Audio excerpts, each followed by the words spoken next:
Timnas Indonesia U20 vs Timnas Moldova U20 akan dibahas di sini.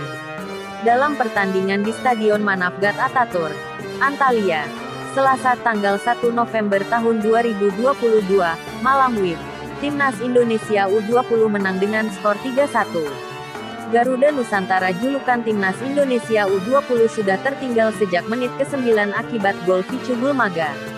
Namun, Timnas Indonesia U20 meresponsnya di babak kedua melalui gol Rabani Tasnim 58, Muhammad Ferrari 73, dan Marcelino Ferdinand 79.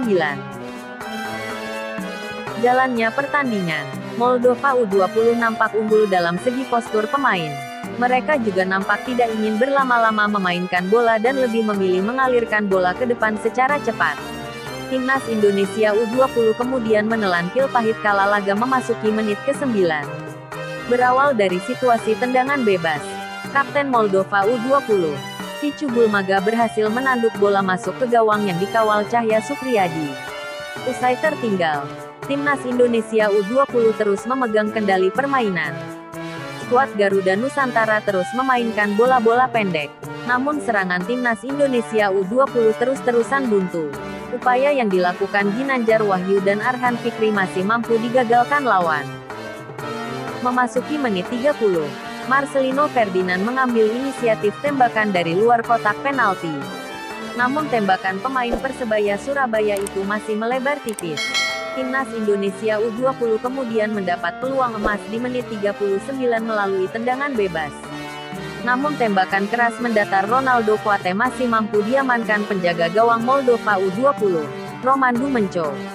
Timnas Indonesia U20 kembali mendapat peluang emas kala Ronaldo Kuate mendapat umpan matang. Namun penyelesaian akhir pemain Madura United itu masih melenceng. Skor masih tidak berubah hingga babak pertama usai. Timnas Indonesia U20 masih tertinggal 0-1 dari Moldova U20. Selepas jeda turun minum, sebuah lemparan jauh dari Robi Darwis sempat memberi ancaman ke gawang Moldova. Namun sayang, Hoki Caraka tak siap untuk memaksimalkan bola dan peluang pun terbuang. Pada menit ke-56, Marcelino Ferdinand mendapatkan kans bagus di dekat gawang. Namun, tembakan pemain Persebaya Surabaya tersebut masih bisa dijinakkan oleh kiper Moldova, Romandu Menco. Untuk menambahkan daya gedor, Sintayong kemudian menurunkan Rabani Tasnim untuk menggantikan Hoki Caraka. Itu menjadi keputusan yang jitu karena pemain Borneo FC itu langsung sukses mencetak gol penyeimbang usai memaksimalkan umpan dari Zanadin Faris di menit ke-58.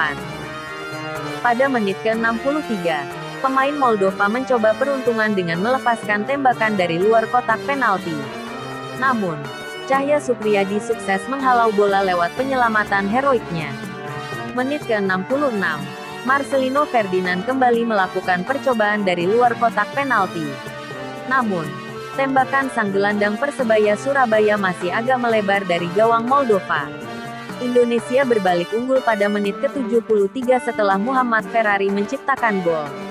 Bek Persija Jakarta tersebut memaksimalkan blunder dari kiper Moldova setelah gagal menghentikan lemparan jauh Robi Darwis. 3 menit kemudian, Marcelino Ferdinand menciptakan kans mencetak gol untuk Indonesia. Rabani Tasnim berdiri tak terjaga di tiang jauh, namun kurang cermat memaksimalkan peluang. Menit ke-79, Indonesia memperlebar keunggulannya menjadi 3-1 setelah wasit menunjuk titik putih karena Marcelino Ferdinand dilanggar di kotak terlarang. Pemain berusia 18 tahun itu pun maju sebagai eksekutor dan sukses menyelesaikan tugasnya dengan baik. Lemparan dari Robi Darwis kembali mengancam pada menit ke-89. Itu menemukan Muhammad Ferrari di kotak penalti. Namun sayangnya kiper Moldova masih bisa menjinakkannya. Hingga peluit panjang ditiupkan oleh wasit, tidak ada gol lagi yang tercipta. Timnas Indonesia U20 pun menang dengan skor 3-1.